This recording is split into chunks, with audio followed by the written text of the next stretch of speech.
Princess Charlotte had always been a child who noticed things. Not in the way that other children her age noticed things, like whether there might be ice cream after a walk, or if her younger brother Louis was about to grab a toy she wanted. She noticed the small shifts in people's faces when they spoke, the way voices dropped just a little lower when they thought she wasn't listening, and the quick glances adults gave each other when they thought the children were too absorbed in their own world to pay attention. It was a Saturday afternoon in early spring, and the family had gathered at a small private residence in the countryside, not far from Anmer Hall. It was one of those informal gatherings that the family still tried to maintain, a throwback to the days when the late Queen had insisted that the family should try to behave like a family, even when the world was watching.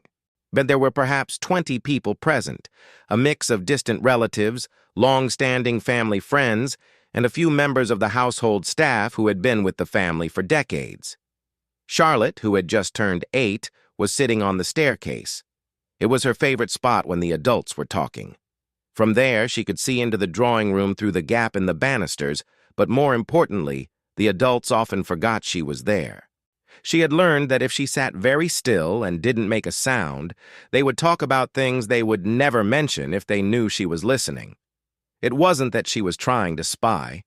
She just found adult conversations far more interesting than playing with the toys she was supposed to have outgrown. Her mother, Catherine, was standing near the fireplace, holding a cup of tea.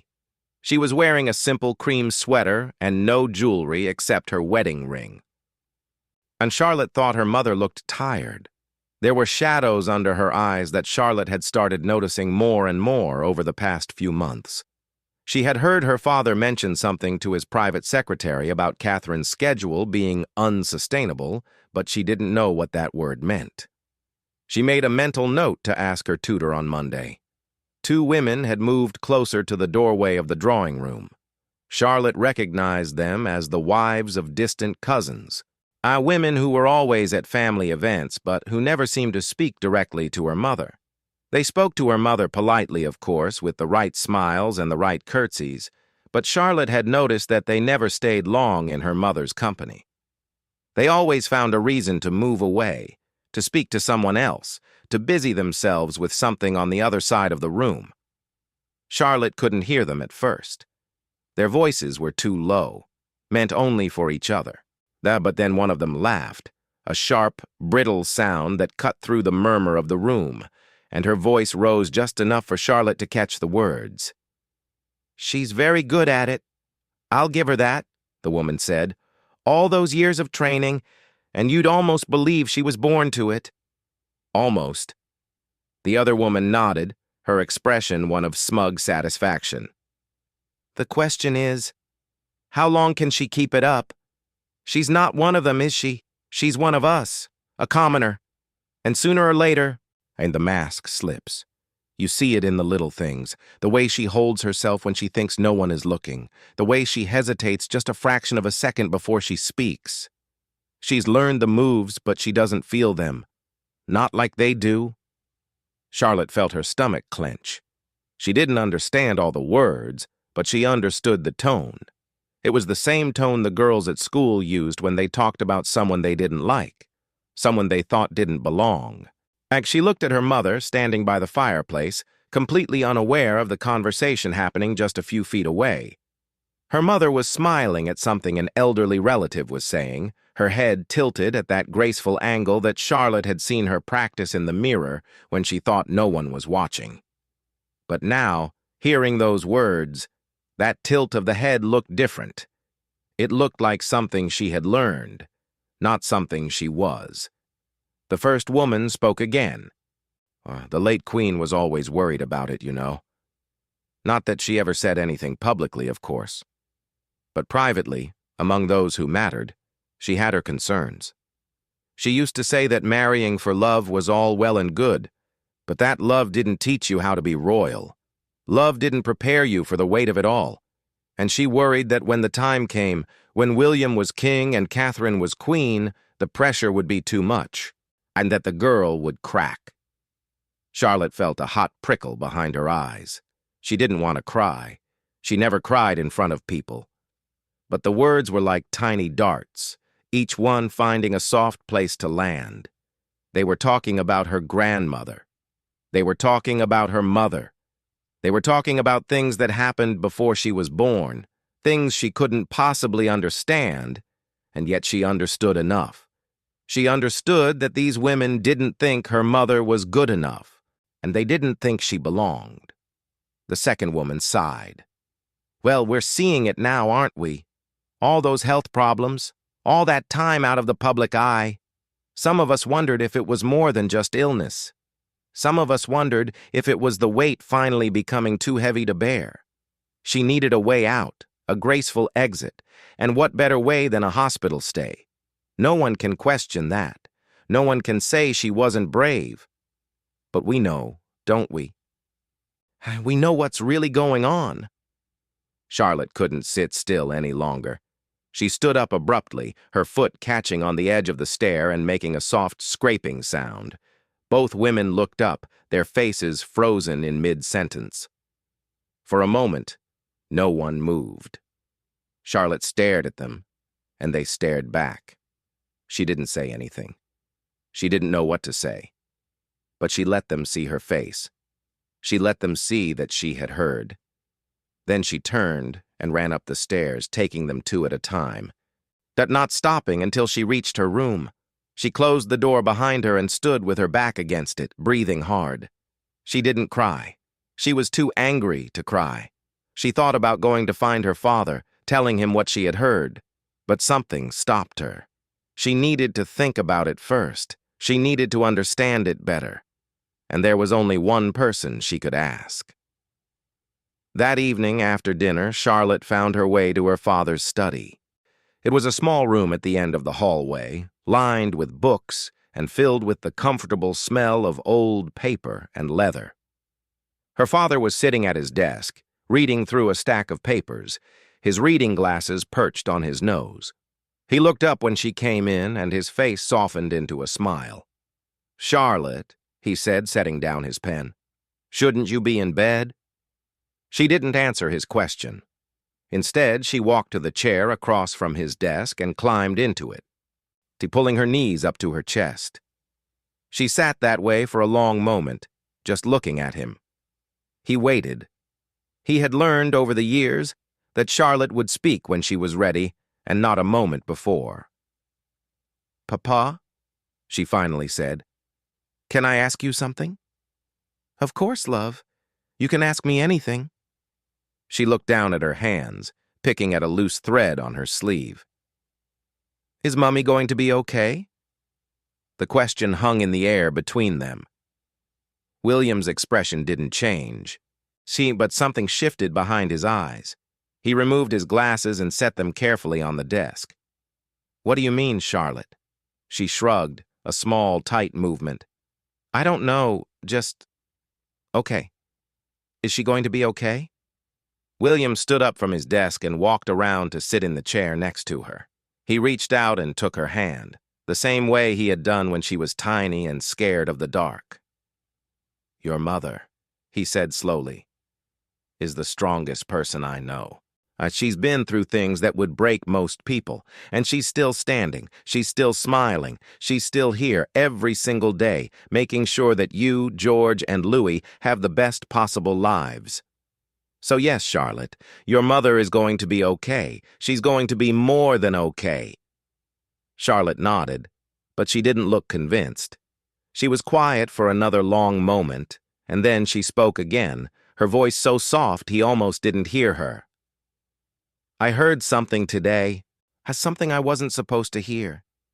William's hand tightened on hers, just slightly. "What did you hear?" she told him. Not all of it, not the cruelest parts, but enough.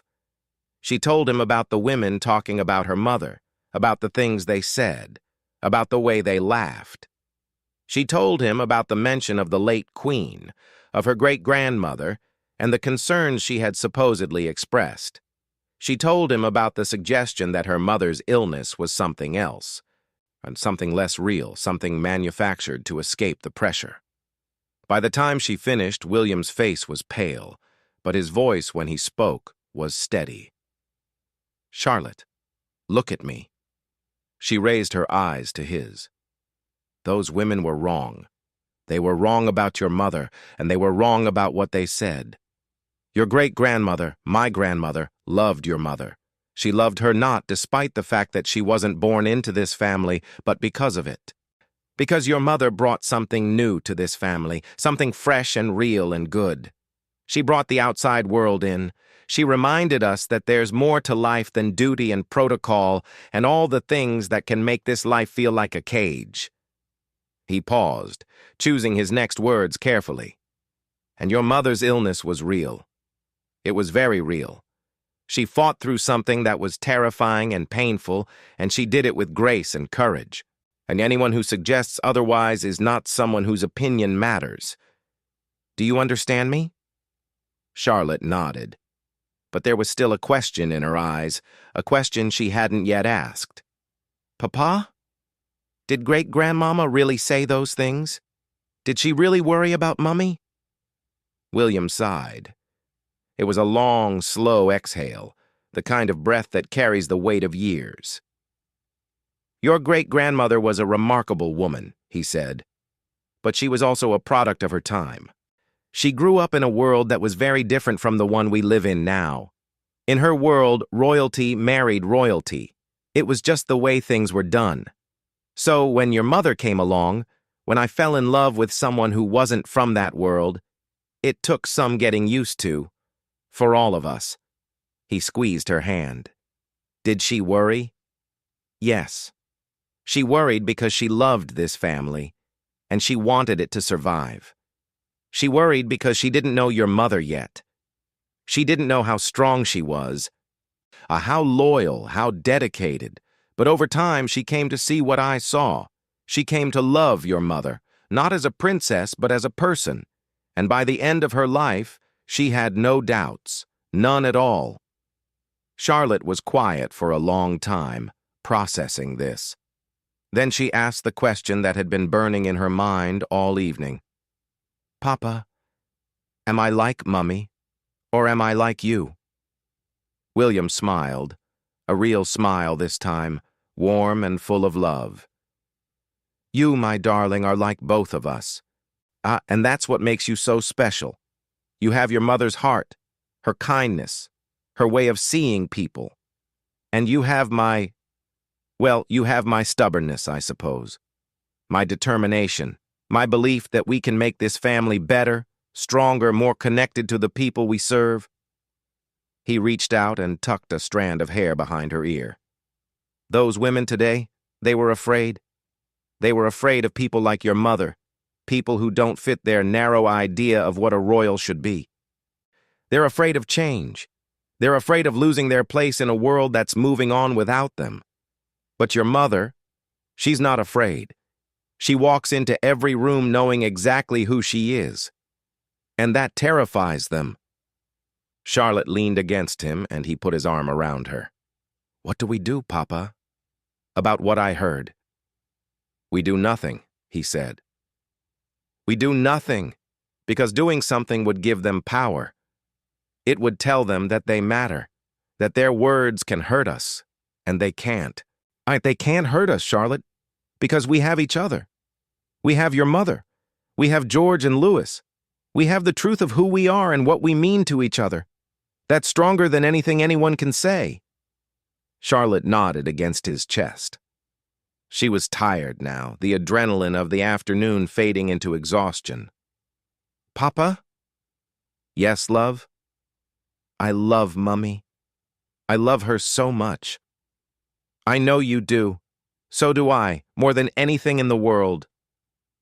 He carried her to her room that night, and even though she was too old to be carried, even though she would probably be embarrassed about it in the morning, he tucked her into bed and kissed her forehead and stood in the doorway, watching her until her breathing steadied into sleep. Then he went back to his study and closed the door. And for a long time he just sat there in the dark, thinking about what his daughter had told him, thinking about the cruelty that existed in the world, and thinking about how to protect the people he loved from it. When he finally went to bed, Catherine was already asleep. He lay beside her in the darkness, listening to her breathe, and he made a silent promise. He would find out who those women were. He would make sure they never came near his family again. And he would spend the rest of his life making sure that his wife, his children, never doubted for a single moment that they belonged exactly where they were. The next morning, Charlotte woke up early. She lay in bed for a while, watching the sunlight creep across the ceiling, thinking about everything that had happened. She thought about the women and their cruel words. She thought about her father and what he had said. She thought about her mother, downstairs probably already making tea, probably already planning the day's activities, probably already thinking about what would make her children happy. Charlotte got out of bed and padded down the hallway to her parents' room. She pushed open the door and found her mother sitting at the vanity, brushing her hair. Catherine turned when she saw her daughter in the mirror and smiled. "Good morning, my love. You're up early." Charlotte crossed the room and wrapped her arms around her mother from behind, pressing her face into her shoulder.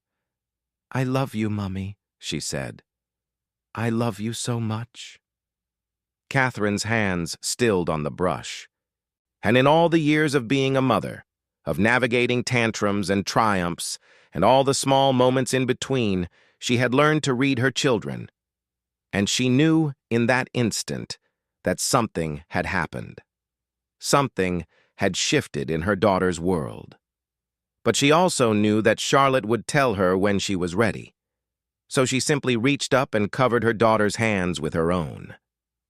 "I love you too, Charlotte, more than you will ever know." They stayed that way for a long moment. Mother and daughter reflected in the mirror, the morning light soft around them. And if Catherine noticed that Charlotte held on a little tighter than usual, that she didn't let go as quickly as she normally would have, she didn't say anything. She just held on too. Downstairs, William was already on the phone. His voice was low and controlled, but there was an edge to it that his private secretary had rarely heard before. "I want their names," he said. "And I want to know exactly how they came to be at that gathering. No, I don't care about the politics of it. I don't care about who might be offended. I want them gone. Not just from future events. I want them gone from the periphery of this family entirely." He listened for a moment, then spoke again. "And I want a word with whoever is responsible for the guest list. Someone let those women in. Someone thought it was appropriate to have them in the same room as my wife and children. That person needs to understand that their judgment can no longer be trusted." He hung up the phone and stood at the window, looking out at the garden.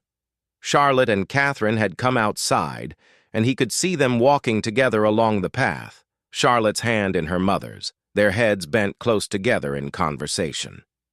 He thought about his grandmother, about the things she had supposedly said.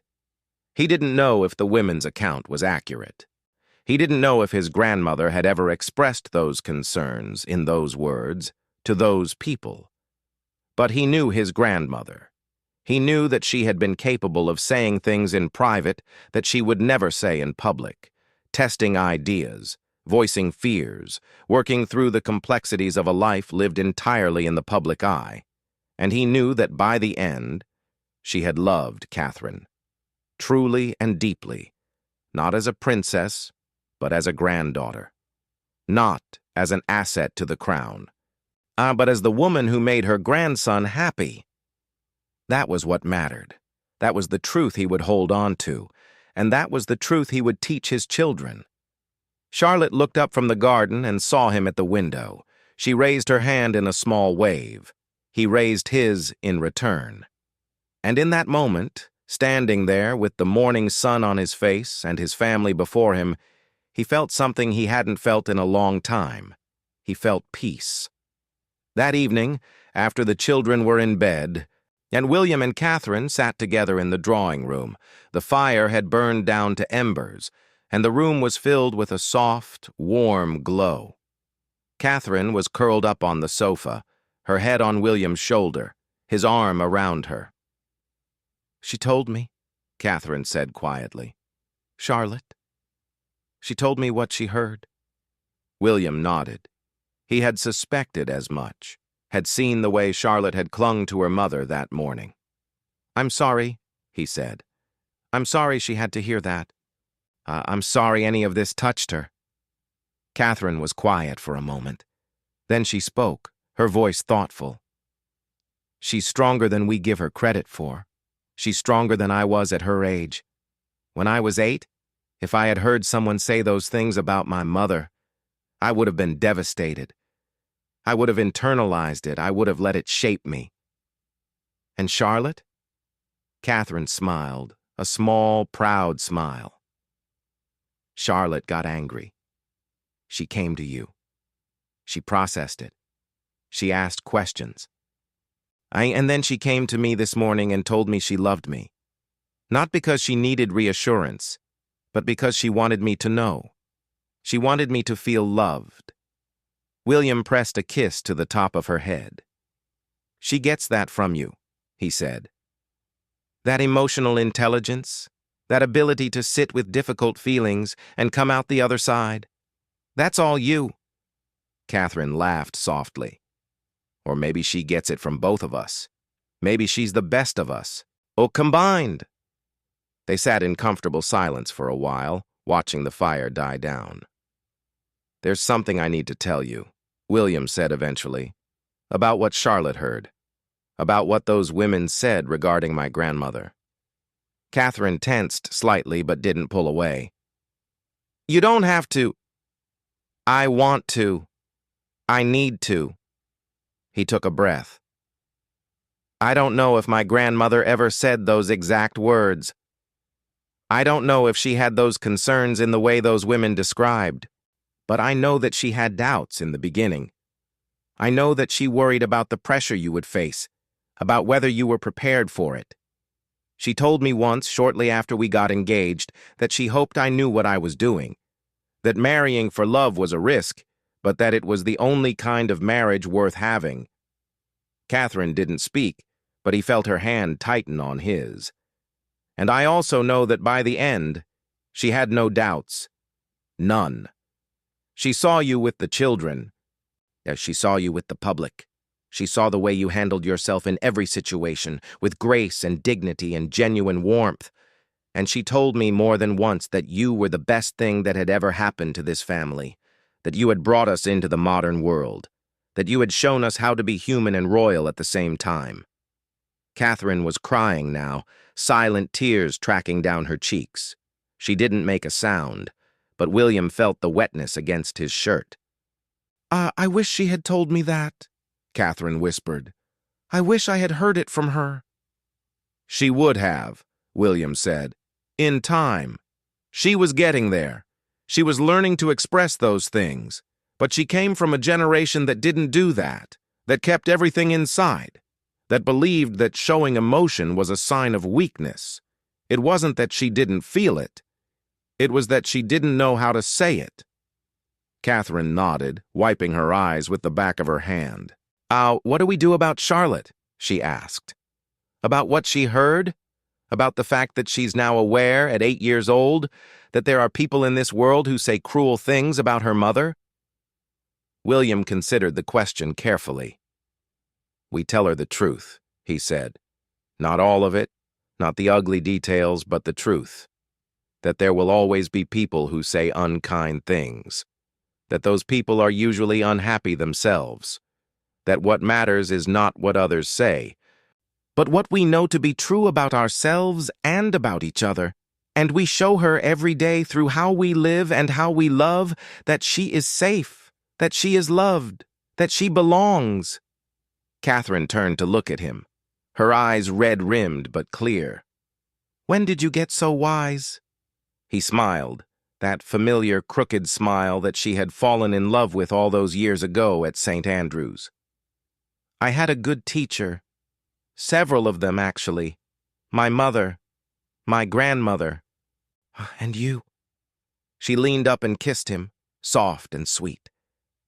"Thank you," she said, "for being her father, for being my husband, for being the man who stands in the window and waves back."